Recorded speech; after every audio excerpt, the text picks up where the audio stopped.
Okay, let's unpack this. When you hear the name Sally Struthers, what's the first image that pops into your mind? Oh, for most people, it's got to be Gloria Stivic, right? All in the Family. Exactly. That iconic role, the spirited daughter, always mixing it up with Archie Bunker, thoughtfully but humorously. She really was the progressive voice in that household. But what if we told you there's like so much more to her story? Yeah. Layers of fascinating work, personal struggles too that go way beyond just Gloria. hmm That's what we're digging into today, the incredibly extensive life and career of Sally Struthers. She's an American actress, an activist, born July 28, 1947. And we've got quite a bit to draw on for this. We do. We're looking at her Wikipedia entry, which is pretty comprehensive, interviews she's given, biographical details, all sorts of sources. And our mission really is to cut through that main image. Right, get past just Gloria. Exactly. Uncover the surprising bits, the aha moments, and show the sheer breadth of her career. We want to give you that shortcut to being really informed about her. Because it's more than just groundbreaking TV, isn't it? Oh, absolutely. Significant stage work, which we'll get into, and even her advocacy work. It paints a picture that's just, well, far richer than that one single role might suggest. Okay, so let's lay the groundwork. Where does her story begin? Well, the basics. Sally Ann Struthers, born July 28, 1947, in Portland, Oregon. Portland, okay. Yeah. She was the second of two daughters. Her older sister is named Sue. Her parents were Margaret Caroline Journes and Robert Alden Struthers, who was a surgeon. A surgeon, so a comfortable start, you might think? You might think so. But appearances, as they say. Right. And there's a bit more to the family background, too, something about her heritage. There is, yeah. Our sources mention her maternal grandparents were actually Norwegian immigrants. Oh, interesting. Yeah, it ties her to that specific immigrant experience, coming to America, building a life. It often brings a certain resilience, maybe a work ethic. While it might not be something she talked about all the time, it's part of her foundation. Exactly. It's a subtle layer, but it hints at that lineage of perseverance. Okay, but here's where things take a really difficult turn, right? Early in her childhood. Yeah, this is significant. Our sources confirm her father abandoned the family when Sally was only about 9 years old. 9. Wow, that's huge for any kid. Absolutely devastating. It changes everything, your sense of security, family dynamics, everything. It definitely left a mark. So how did they manage after that? Well, she was then raised by her single mother, Margaret, in the Concordia neighborhood of Northeast Portland. Just her mom and her sister. Yes. And her mother, Margaret, worked at the Bonneville Power Administration to support them. That's a big federal agency out there, so likely a demanding job. Definitely. And it wasn't just the financial strain, was it? There was more going on. Semi-tragically. Mm. The sources also reveal that her mother suffered from significant depression during Sally's childhood. Oh, man. So you've got the abandonment, the single-parent household, money worries, and a mother battling depression. It's a lot, a heavy burden for a child to navigate. Yeah. It really makes you stop and think, doesn't it, about the resilience needed just to get through that. Not just surviving, but, finding the strength each day. Incredible fortitude, really, from both Sally and her mother. How do you think those really intense early experiences, the kind of trial by fire, might have shaped her later on? Her drive, her choices in, the tough world of acting? Well, you have to imagine it forged a deep sense of independence, adaptability, maybe a fierce determination. Yeah, like a certain grit. Exactly. When you face rejection in Hollywood or long hours, maybe that early resilience kicks in. That kind of upbringing can give you an inner strength, maybe even a drive to succeed, to honor the sacrifices you saw your mother make. That makes a lot of sense. Her strength was built long before Hollywood. For sure. Okay, so let's move from those tough beginnings to the big break. The role that put her on the map, Gloria Stivic in All in the Family. The breakthrough moment. She debuted in the show back in the early 70s. Yeah. And the story of how she got cast is pretty great. Yeah, I read Norman Lear himself discovered her. That's right. He saw her dancing on the Smothers Brothers Comedy Hour. Dancing on the Smothers Brothers. That's amazing. Plucked from a comedy show dance routine into arguably one of the most important sitcoms ever. It really does sound like a bit of Hollywood magic, doesn't it? Pure serendipity. But it wasn't necessarily a sure thing for her, was it? I mean, did she think she'd get it? Well, digging into it, our sources say she actually had doubts. She apparently thought Rob Reiner's fiancée at the time, who later became his wife, Penny Marshall, was more likely to get it. Why Penny Marshall? Struthers felt Marshall looked more like Jean Stapleton, who played Edith. Yeah. A more believable mother-daughter look. Okay. And wasn't there someone else cast before her, too? Yes. Actress Candice Cesara actually played Gloria in an earlier pilot episode, but she was dropped. Wow. So it really shows how competitive casting is, even for these roles that become legendary. It wasn't straight shot for her at all. Not at all. It highlights that whole unpredictable nature of Hollywood. And Sally herself told a story about how she actually became available for the audition, right? Something about another Oh, show. yeah, this is a fantastic anecdote she shared in a 2012 interview. She'd just been let go from the Tim Conway Comedy Hour. Fired? Why? Apparently, she said, the suits in New York said that I made the show look cheap. Look cheap. Yeah, but ironically, the producer actually wanted that effect. He intended it to look sort of delightfully low budget, just her dancing and one musician humming the theme. So getting fired was actually good luck. Pretty much. Her dismissal made her, quote, free to read for all in the family. That's incredible. Sometimes rejection really does open the right door. What seems like a setback is actually destiny pushing you along. It's a perfect example of that, yeah. Mm. The perceived failure leading directly to her biggest break. And the show itself, All in the Family, it wasn't an instant smash hit, was it? No, it had a bit of a shaky start. Network execs were nervous about the controversy, the themes, but then the summer reruns hit. Ah, the power of reruns. Absolutely.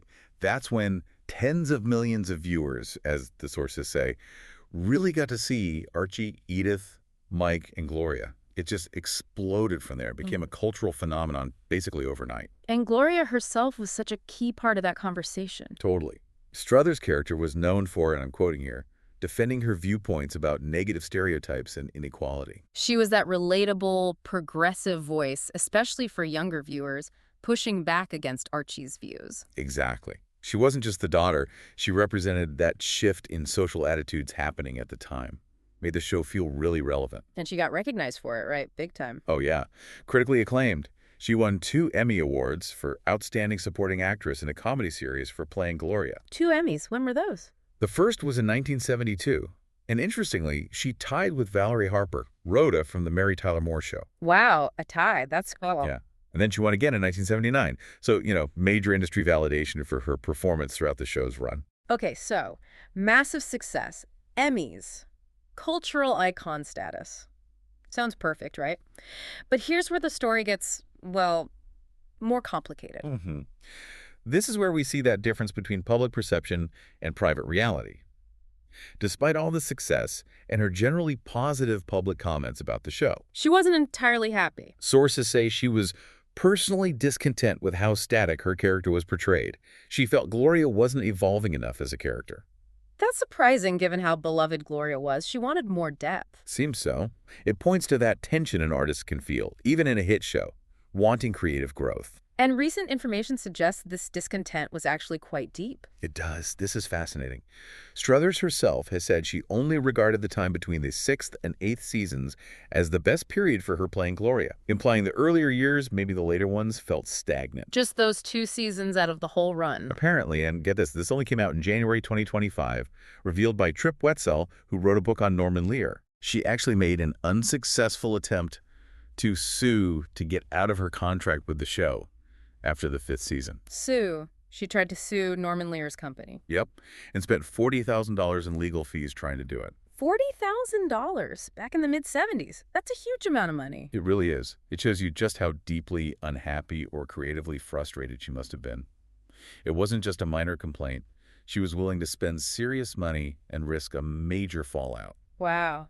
And the relationship with Norman Lear himself sounds like it wasn't exactly warm and fuzzy. Well, according to Struthers in 2025, Lear apparently regarded her as the show's 4th banana. 4th banana. Ouch. Below Carol O'Connor, Gene Stapleton, and Rob Reiner, presumably. That's the implication, like she was lower on the totem pole creatively. Yeah. She also said Lear never invited her to his dinner parties. Creating a distance. Yeah, a social and professional one. Yeah. And then there's this really blunt, kind of shocking comment she recounted. Go on. She stated Lear told her he only wanted to cast her because she had blue eyes and a fat face. He said that. Blue eyes and a fat face. That's incredibly harsh. And just dismissive. It really is. A stark contrast to the image of this happy, groundbreaking TV family. So it really makes you wonder, doesn't it? How do you deal with that? You're part of this massive hit, everyone loves you, you're winning awards, but behind the scenes, you feel creatively stuck, and your boss is saying things like that. It complicates the narrative entirely. It's that classic public success versus private struggle.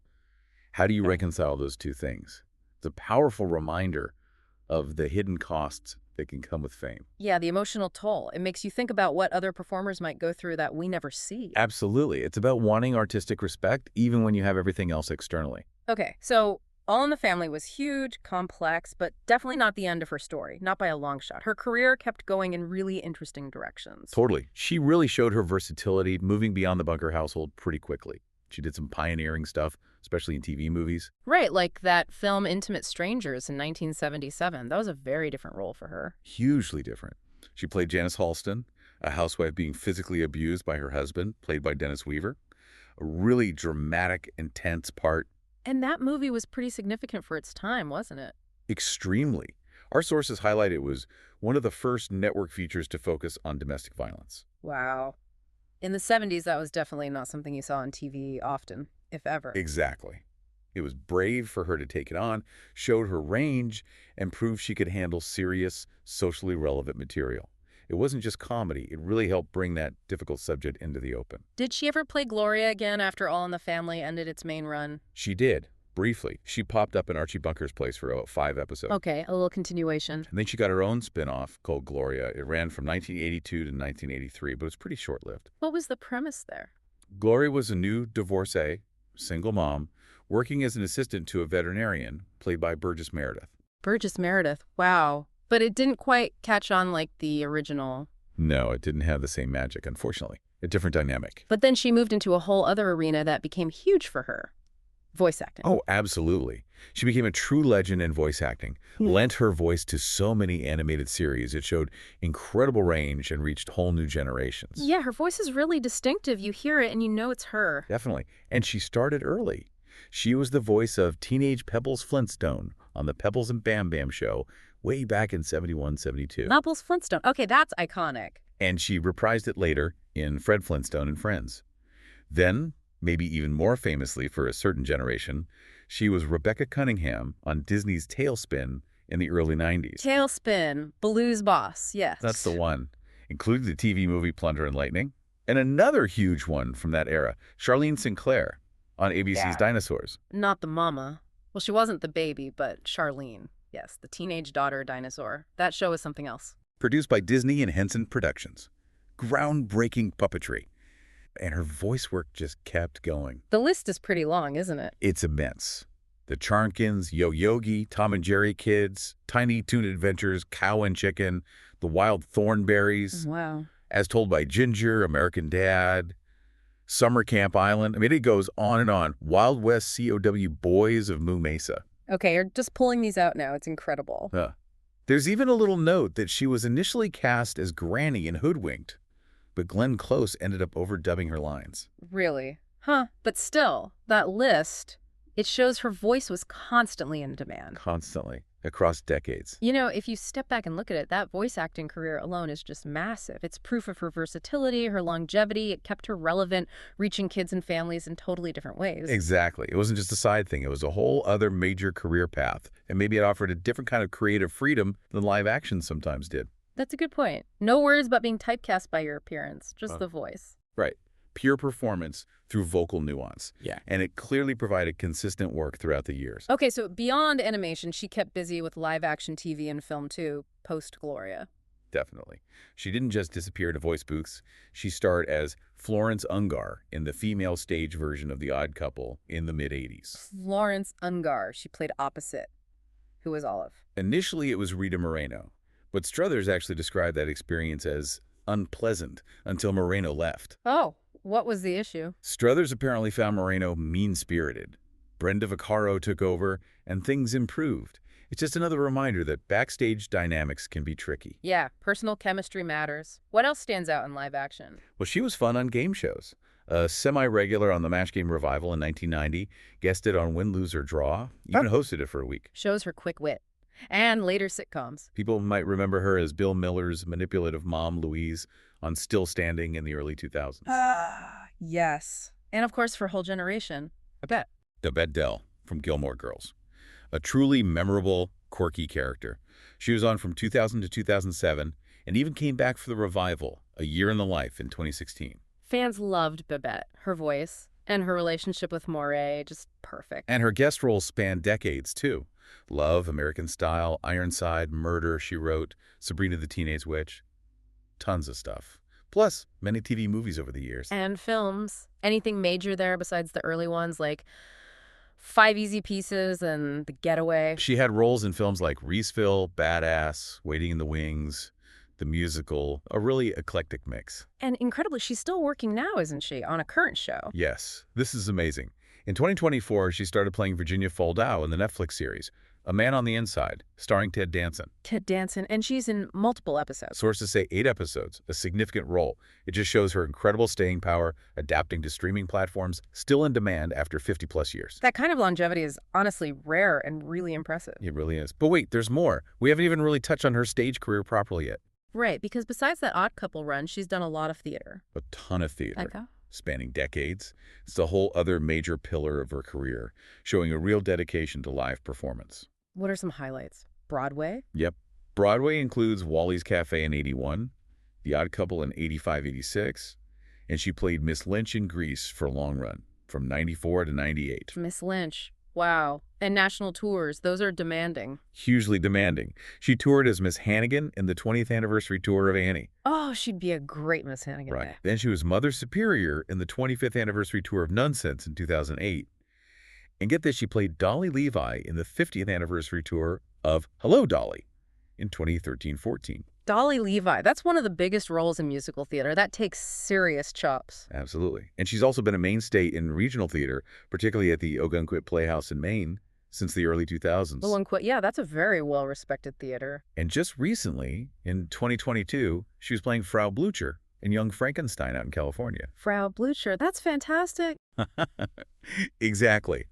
So when you look at all this stage work, it just shows an artist who truly loves performing live, that connection with an audience, the discipline it requires. It's completely different from TV and film. It really rounds out the picture, doesn't it? Screen, voice, stage.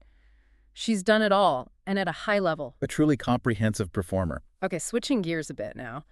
Beyond acting, Sally Struthers also became a really visible public figure for other reasons, activism, right? Yes, her advocacy work is a huge part of her public identity for many people, particularly her work for children. That's the Christian Children's Fund commercials, which later became Child Fund. So many people remember those. Absolutely. She was their spokesperson for years, advocating on behalf of impoverished children in developing countries. Her face, her voice became synonymous with that cause. Those commercials were incredibly impactful, weren't they? Very direct, very emotional appeals. They really were. She was asking people directly to help, showing the conditions these kids lived in. It was a long-term commitment for her, not just a one-off thing. And it raises that interesting point about how celebrities use their platform, right? She really dedicated herself to this for a long time. She did. Now, sources mentioned there were some past criticisms about the charity spending, which isn't uncommon for large organizations. Sure, that happens. But the focus really remains on her role as this incredibly effective, visible spokesperson who brought so much attention and undoubtedly donations to help children globally. Her image became linked to that humanitarian effort. Yeah, she became a symbol of that cause for millions. A very powerful use of her celebrity. And then there was another quite different spokesperson role she had, something involving education. Right, the International Correspondence School, ICS. Remember those ads? Agley. What was the famous line? Do you want to make more money? Sure, we all do. Yes. Okay, I remember that now. Delivered with that encouraging smile. Exactly. It became kind of a catchphrase. ICS was basically an early distance learning school. What did they teach? All sorts of things. The sources say the curriculum ranged from, like, bricklaying to personal computers. Very diverse vocational training. So, offering people practical skills for better jobs. Pretty much. It was about self-improvement, opportunity, accessible education, outside traditional routes. So if you connect those two things, the charity work and the ICS ads, it shows how she became this trusted face, didn't it? Not just for entertainment, but for hope, almost. That's a great way to put it. Whether it was helping a child overseas or helping someone get a better job here, she was selling opportunity, a path forward. It really broadened her connection with the everyday person. Added another layer to her public persona beyond just actress. Definitely. Warmth, sincerity, trustworthiness. She became associated with positive change. Okay, let's touch briefly on her personal life, just to round out the picture. Sure. Sources say she married a psychiatrist, William C. Rader, back in December 1977, right around the peak of her All in the Family fame. And they had a family. Yes, one daughter named Samantha. But the marriage didn't last. They divorced in January 1983. So navigating marriage, motherhood, divorce, all while being incredibly famous, that adds another layer of complexity. For sure. The universal experience is happening under a very public spotlight. And awards-wise, we mentioned the Emmys, but she got recognition for her stage work later, too. She did. In 2010, she won an Ovation Award for Featured Actress in a Musical. Ovation Award. That's for Los Angeles theater, right? Like their version of a Tony. Exactly. It was for playing the fairy godmother in a production of Cinderella at the Cabrillo Music Theater. Fairy godmother. Nice. So Emmys for TV comedy and Ovation for musical theater. It really speaks to the depth and range of your talent, doesn't it? Yeah. Getting critical acclaim across such different mediums, master of her craft. And you know, another sign you've truly made it, that you're part of the cultural furniture, is when people start satirizing you. Huh. Yes. And Sally Struthers definitely reached that level. South Park, right? They had a memorable take on her. Oh, famously, in the Starvin' Marvin episode in 97 and Starvin' Marvin in Space in 99. How did they portray her? It was pretty out there, wasn't it? Yeah, humorously depicted resembling Jabba the Hutt. Jabba the Hutt! Oh my God. And ironically shown eating the Christian children's fun food herself. It was biting satire for sure. Definitely controversial. Was she parodied anywhere else? Yep. In Living Color also did a sketch in their third season called Feed Me. Okay, so what does that mean, really? Being satirized like that? Well, it means you've permeated the culture, right? Yeah. You're so recognizable, your image and your work are reference points for comedy and commentary. It's kind of a backhanded testament to your enduring recognition. Even if the parody is a bit rough, it means you're an icon. Exactly. Not just a star, but a genuine cultural icon. So wrapping this all up, reflecting on everything we've discussed, Sally Struthers' journey is just so much bigger than Gloria Stivic. Absolutely.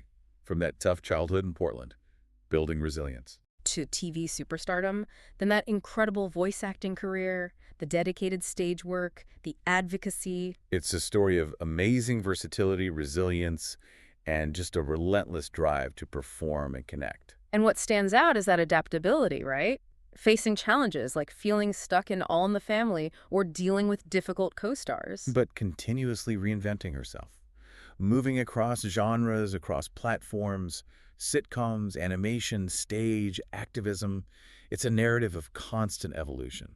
It really makes you think about how one iconic role can define someone in the public eye, but also kind of obscure all the other incredible things they've done. Precisely. And this deep dive into her life hopefully invites you, the listener, to consider that.